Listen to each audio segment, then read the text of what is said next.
Hello, hello.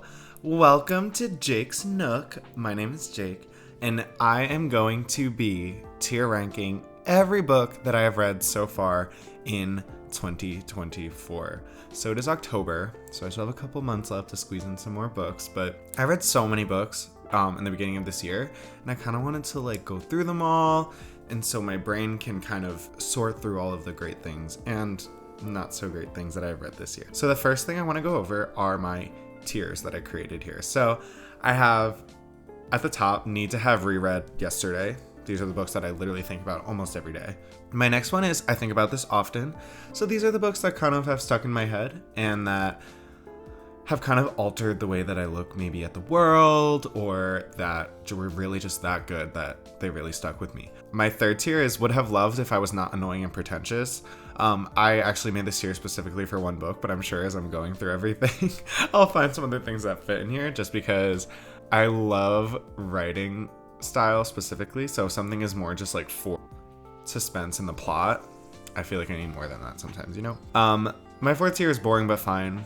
Pretty self-explanatory. And then I have I can't believe I made it to the end of this, because there's a couple books that I slogged through this year that actually made me want to die. And then my last one is I just DNF'd it. I only put a couple of these in my tier because I DNF'd some things within the first 20 pages, and I feel like that's not fair. So I only put it on here if I got through maybe at least 25-30% of it, and then I was I can't do this. Alrighty, so let's get started. So the first book that I read was Game of Thrones by George R.R. Martin. I had already seen the show and I kind of wanted to just go back and read it. It was a fun read. I will say honestly, it was boring but fine, just because I already knew the plot, and his writing style is a little this happened, then this happened, then this happened, and because I already knew what was happening, there wasn't a lot of extra stuff in there for me that really caught my eye, but I still really liked it. And I didn't read any past that though. Okay, my next one is Throne of Glass.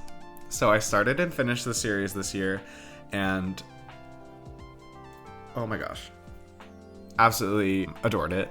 So I'm actually just gonna go ahead and put the entire Throne of Glass series in need to have reread it yesterday. Maybe there'll be a time where I can talk about my Throne of Glass experience and have that conversation, but just know that this was actually the most formative experience for me this entire year, and it is what really got me into reading more than I ever have in any previous year. So chef's kiss, absolutely outstanding.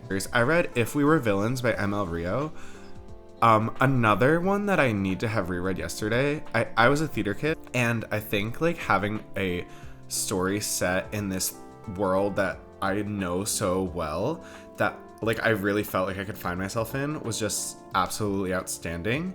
And I loved her writing style. I loved how descriptive it was, and I loved that cast of characters. Our main people were just so good. I think about Oliver and Meredith and Richard and oh my god, I just think about them all the time. It was just such a good book.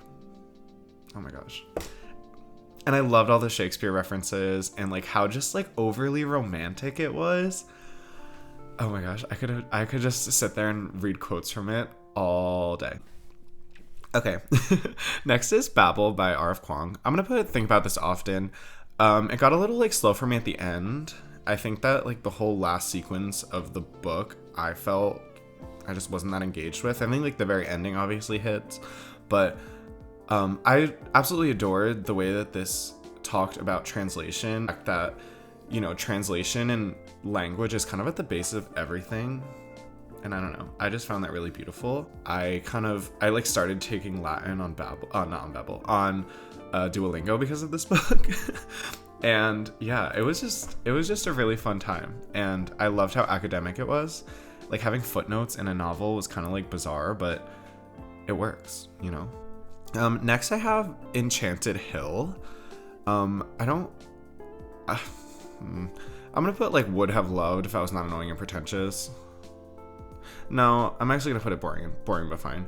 This was just a very textbook, half romance, half thriller, and I thought the vibes were okay, but it almost felt if anyone plays Steam games, it felt like a free Steam game. as opposed to like something you pay $30 for. It just didn't feel fully fleshed out for me, but I like still can remember it, and I read this I guess in like January, so I feel like that just shows that she did something right. So all right, next I have The Alchemist. This is like a classic book. I'm gonna put Think About This Often. I read it in an airport, and when I finished it, I really like stopped and made me think for a while just about finding, you know, like purpose in life in the way of the journey and not the destination. And I really, really enjoyed it. I don't think it was like the most insane thing I've ever read in my entire life, but I'm glad I read it because I think it's just like a very simple, like folktale-y feeling. It felt like a little fairy tale, and I loved it. And I love that there were like little images drawn in this version of the book. So I thought it was cute. All right, next, next we have A Little Life. I'm gonna put this in Think About This Often. I would never reread this book. Never. Never, never, never. But that is not the reason I'm not putting it in my top tier. Like when people say it's like trauma porn, like to a certain extent, I don't disagree. But I really loved the way that it, you know, had me look at depression and self-hatred, and I thought that Jude was such a beautifully written character. I think it's definitely rough reading all the things that happened to him because he is written so well. Like the scene where, I don't want to spoil it, but the scene where like they're hanging out in Jude's room and like Jude wakes up from a nightmare and is like freaking out, and Willem is like, you are Jude and you are this and you are that. Oh my gosh, it was just so good. Yeah, and this was my first book that I ever had to like put down because of how much it was making me feel. It was just so sad. Like I like sad, but it was just like, it got like a lot sometimes. But I think about it often. Okay.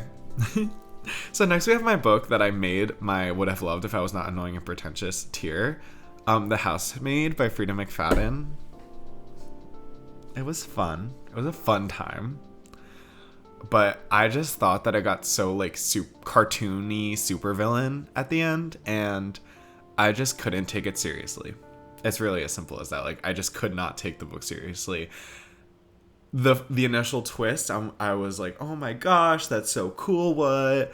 But then it keeps going, and it gets kind of cartoony. It feels like I was watching a cartoon. She writes a pretty engaging thriller, so happy for her. The next I have The Hunger by Alma Katsu. I can't believe I made it to the end of this. This book was terrible. Awful. Not good. Bad. Stupid. I don't know what else to say. Like it was just so slow and nothing happened. Like 3 things happened. I don't even remember any of the characters' names, frankly. So okay. Next I have The Picture of Dorian Gray. I'm gonna put this here. Think About This Often. When I finished it, I thought this was fun. I enjoyed it. I loved the topic of, you know, beauty and vanity, and I really, really adored the way that it explored that. And I found the concept of the painting reflecting the way he was inside really, really cool. I kind of wish they did a little more with that concept, spent more time around the painting, even though I think part of it is that you don't really know if he's just like losing his mind. So yeah, I really liked it. I definitely want to reread it, but it wasn't the best thing I've ever read, but I also really liked it. Next I have The Nightingale by Kristen Hanna. Need to have reread it yesterday. That was just a beautiful book.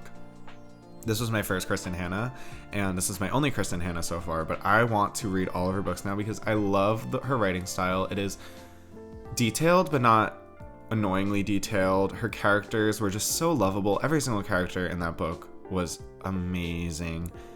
And I loved that we focused on a piece of World War II that isn't really touched on a lot. Getting this perspective from people who are left home at war, women who are left home at war while their men are away fighting, just really made me kind of sit and think about the fact that it's almost, it was just a whole nother fight of like trying to find a way to survive and be your own person at a time when these people like didn't really know how to. And I love the contrast between the two sisters because the different ways that people deal with tragic events. And I just thought it was beautiful. Love, love, love. Next we have Six of Crows. So I'm gonna actually split Six of Crows and Crooked Kingdom up, even though they are the same series. I'm gonna put Six of Crows and Would Have Loved if I was not annoying and pretentious. I kind of thought it was I didn't love it. I loved the characters. The opening scene is like really cool. I loved that, how we first met Kaz and stuff, but I didn't love it. I didn't connect with it for some reason. But then, I read Crooked Kingdom. And that's going right up here. It needs to have reread yesterday. Wow. That was incredible. I don't know. It just really hit for me. I really think it is the characters at the end of the day. I love a story where we have, six or seven, major characters and they all play a different part in this overarching story. And I just absolutely adored the way that they all interacted with each other. And it was just really beautiful. I loved it. Yeah, I loved it. Now we have What Moves the Dead. It was fine. It was cool. Didn't love it, but I love Edgar Allan Poe, so I wanted to read it, but it was okay. Okay, One Dark Window. Once again, I'm gonna split these two up. It's just funny. One Dark Window, I really thought was like really boring. It was okay. I loved the magic system that was introduced in it. The concept of these cards was so cool, and the fact that she had this thing in her that was like slowly taking over, really, really cool. But it was just, But then Twisted Crown was so good, and I think it's because we moved away from Elspeth, who to me was like not the most interesting protagonist, and we go to other people. So I'm gonna put this and think about this often because I really did like it. I loved her friend, Elspeth's friend, the blonde girl who has the maiden card. I loved the redhead prince, Elm. Oh my god, like it was such a good story. And I love the way that the Elspeth's inner person like had a whole piece of it, and the multiple point of views was a fun shift from the first one. They made them feel very different. Books across a series can start to meld together, but I felt like these were just so different, so I liked it.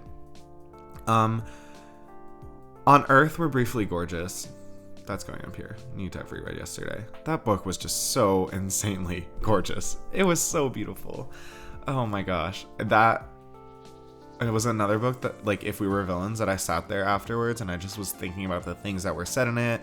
I went back and highlighted a bunch of quotes from it. Like, just wow. Just wow. What a story about the lives of immigrants and growing up gay. Like, that was one of the main reasons that, like, I wanted to read it, to connect with it on that level, but to get that whole story of what it's like to be an immigrant in a new country. And the writing was beautiful, and it kind of being like semi-autobiographical, but I know that it's not. I know he said that it was fictionalized to a certain extent, but wow. The Cruel Prince, I wish I had a tier below. I can't believe I made it to the end of this. Hated it. So stupid. Nothing happened. Terrible. Bad. I don't get why there's so much love for The Cruel Prince. I don't get it. Maybe it's I didn't read the second and the third one, because I know a lot of people love the second book, but I could not even get through the first book. It was I don't even know why I finished it. I didn't like Jude. I think that's her name, Jude. I did not like the story. I didn't find the Cruel Prince character to be endearing in any type of way. I did not find him like, oh, he's like a bad boy. Like, no, he was just annoying. Everything was bad. Not liked. The Dead Lake. I can't believe I made it to the end of this. This is a story that I believe was written in Russian. It's from Russia or something over there. I had got it from when I was in college. I took a course on the history of the Soviet Union, and I got it for class. I didn't read it like I was supposed to, but I went back and read it. I didn't like it, but I was trying to read it for like the academic purposes. Like I was like, let me like read it and learn more. And I just didn't love it. It had to do a lot with like nuclear waste, I think, and I don't know. It was just weird. I'm not a fan. Okay. When the Moon Hatched, absolutely adored it. Such a good fantasy novel. It hit at all the things that you want in a fantasy novel. A really fun romance that wasn't the main focal point of it, because I don't really like romances, but I like it when it's like a side plot, and that was outstanding. The romance there was done really well. We have like the forgotten past trope, like memory loss, which I thought was really fun. There's these dragons that shoot up into the sky and turn into moons, and like that was mad cool. I loved the magic. I loved the world building. I loved that they had this like prologue where it was kind of the history of the world, which was really cool. I can't wait to read the sequel, which I know comes out next year. So I'm very, very excited for that. The Rust Maidens was a book that this is a book I took out from the library because I just really thought the concept was really cool. I'm kind of torn on where to put it. So I loved the concept. These teenage girls were like turning into like metal from the inside out. And like, yeah, it was really weird, but it had this very 70s, 80s horror movie type vibe to it. I just wish more, once again, I feel like these cool concepts, the authors don't use it to its full extent and like really show like the disturbingness of it. Like they're like leaking rust oil and all this stuff, and like they turn into these like monsters, and it's kind of a story about like groupthink and how a town can come together to like villainize someone, especially like young girls. I think there's like a very metaphorical piece of it about the villainization of like girlhood. And it was awesome. I loved that piece of it, and it just got a little boring, but I loved the concept. So I'm gonna put it here, not because I didn't like it because I'm annoying and pretentious like these two, but just because I don't think it was boring, but I don't think about it a lot anymore. Middle Tide. This was my first book of the month book, and I know that this book has mixed opinions on it. For me, for Jake, I loved Middle Tide. I marked it 5 stars right off the bat. I said I was going to reread it. I loved it. I did theater my whole life. I've always wanted to do the performing arts or be in some kind of creative space. I really just connected with the main character who wanted to break into an industry. He wanted to be a writer, and he failed. And he has to go back and like reconnect with his roots. And that being the premise of this story, I think just really like hit home for me, and I really loved it. The murder mystery part of it was fine. And like there was like two plots. It was this coming of age, almost like a 35-year-old man like coming of age, which I thought was really cool because you don't see that a lot. And then there's like a murder mystery plot. The murder mystery plot was really good. I think the twist was done well. Similar, I feel like it was kind of similar to the housemaid twist, but just less over the top. So to me, like, it was fun, but it didn't detract from all of the amazing stuff that was going on with this coming of age for our main character. I loved it. I understand why people didn't. That's how I feel. So next I have The Inheritance of Orchidea Divina. This is a fantasy book about this woman she's this older lady who is dying, and she invites all of her family members to her house. It's kind of just the story of her life. It was boring, but fine. It was interesting. It kept me like engaged to a certain extent, but I wasn't really connecting with it. 5 Broken Blades.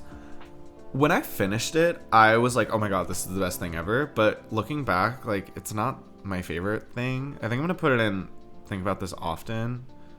No, I'm gonna put it here. Would have loved if I was not annoying and pretentious.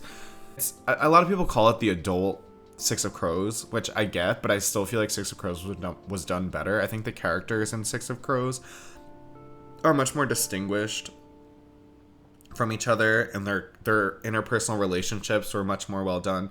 5 Broken Blades, I kind of just feel like there's like 3 pairs of characters, and they don't really like do much with these like interpersonal relationships. Like there was just like action scenes that I didn't love, and I feel like that was kind of what they were really focusing on, was these action scenes that were scattered throughout, which I don't know, I didn't love, but it was fun. It was a fun time. The Lion Women of Tehran, want to have reread yesterday. So incredible, so incredible. I've like never read a book, or even like I've never experienced any form of entertainment that centers around that area of the world. So I like love to get this perspective. I like love sisterhood stories about family and, you know, like found family. And the two main characters are not sisters, but they're like best friends. And I loved their story. I loved to see what it was like living as a woman during these historical moments. It's similar to The Nightingale in that sense, where it's like two women who are, you know, struggling with societal change around them, and it's how they deal with it. And it's just like this story of resilience. And this one is like how to be a lion woman, you know, how to be a lion and have courage. And like that looks different for everyone. And I think that's also what Kristen Hanna did well, is like courage looks different for every person, and finding that courage, it's just a beautiful thing to watch. Okay. So now we have, I think, a series that literally put me in a reading slump, From Blood and Ash. I was so excited to read this. It looked so cool. I know that there's like these two interconnected series. I have Shadow and Ember right here. I was so excited about this. So excited. I started From Blood and Ash. I was like, this is pretty interesting. This story of like the Ascended, and oh my gosh, like it was such a cool setup. And then nothing happened for 600 pages for four books straight. The highs of this series were really, really big highs. Really cool. I love the concept of the Ascended. Like, what a cool way to do the old trope of like werewolves and vampires. Like, they did it in such a cool way. But the series is just quite boring. Quite boring. I'm gonna put... I actually... So, I'll say I enjoyed Crown of Gilded Bones. I'm gonna put this one, like, here. I liked it. Like, I would say I liked it on par with the rest of those other ones. But these other two, I don't... Kingdom of Flesh and Fire, oh my god, that one was awful. Terrible, bad, hated it. From Blood and Ash was fine. Shadow and the Ember I DNF'd. I just couldn't do it anymore. I just literally could not do it anymore. So no, we're done with that. Okay, we have God of the Woods. Yeah. Boring but fine. Yeah, it was okay. I liked the vibe. I liked the vibes. Good vibes. But I didn't really connect with any of the characters deeply. So I'm gonna put it there. Clytemnestra. Oh my gosh. So good. I'm gonna think about this often. Clytemnestra is like a Greek mythology retelling about Helen of Troy's sister, Clytemnestra. And oh my gosh, I'm gonna put it up here. Meet Everybody yesterday. It was really incredible. I love Greek mythology. I want to read more Greek mythological retellings. Like, I've been waiting to read Circe and Song of Achilles. I just haven't yet because there's this special edition that I want to buy, but I haven't read those yet, but I really want to. But I just absolutely adored this story. Once again, it's the story of like sisterhood, and the way that you find courage and strength looks different for everyone, and what it meant for Clytemnestra to be a powerful female in this society, and like the way they looked at her for doing it. It was just so good, and I loved the vibes. Getting all these characters that I vaguely know and like having them in a new light was just really, really cool. The character of Clytemnestra, honestly, one of my favorite characters that I've read this year. Like, I just loved the way that she was written. So incredible. So good. And then we have these I DNF'd. I DNF'd the Bone season. It was so boring to me. I heard that it gets better. I just couldn't get through it. I couldn't. It was so complicated too. I felt like the fantasy world that she was building was really complicated, and I just like couldn't do it. And I put down the second Game of Thrones book, the second Song of Ice and Fire book, just because I don't know. I was just bored. I wanted to read something new because I already knew the story. Though I would love to go back and finish the series in case George R.R. Martin ever decides to finish the series. I want to have read them. And then Malice is what I'm currently reading. One of the two books I'm currently reading. I put it down to read something else. I definitely want to finish it. But it's getting a little boring. getting a little boring. I like some of the characters. I really like Corbin. I love him. And I like the world building. I love a detailed world, but it's one of these books that I just feel like not a lot is happening. And it's frustrating me. I hate when a world is really cool. The concepts in it are really freaking cool, but they're doing nothing with it. And that's what I feel is happening with this. And I think it's like setting up for book 2 more so, honestly, because they're like, oh my god, all these things are coming back from the past. Oh my god, all these crazy things are happening. And like, that's just kind of what's been going on for half the book. So I'm just gonna put this, like, for now, like, I'm just gonna put it here and we'll see where it ends up. So this is my tier list. I have my need to have read yesterday. As you can see, this year has been pretty good with books so far. I mean, a lot of this is just Throne of Glass, but, you know, valid. And then I have my think about this often. Some books in here, really good books. Would have loved if I was not annoying and pretentious. I just am annoying and pretentious, so what are we gonna do about it? Boring but fine. I can't believe I made it to the end of this. I like literally these 5 books. I just honestly, like, if I were to order it, like, this one wasn't awful. But these 4, no. This one also, this one also wasn't terrible. But these 3, for sure. And then DNF'd because I just couldn't do it. Alrighty. So that was my tier ranking of all the books I've read so far this year. This is my first video that I'm putting on this YouTube channel. I would love to become integrated into the community of BookTube because I just love reading and I love conversations around reading. So if you read any of these books and have different opinions than me, please tell me. I would love to have some discourse about whether you liked or didn't like some of these books, because that is the coolest thing about artistry, is that we all look at things a little differently. So please tell me if you absolutely hated When the Moon Hatched, or you adored From Blood and Ash with all your heart, because one, I think you were a little insane for that, but please, because I know that's also a beloved series. So please let me know down in the comments if you agree or disagree with any of these. And I really hope you enjoyed this video, and I will see you next time.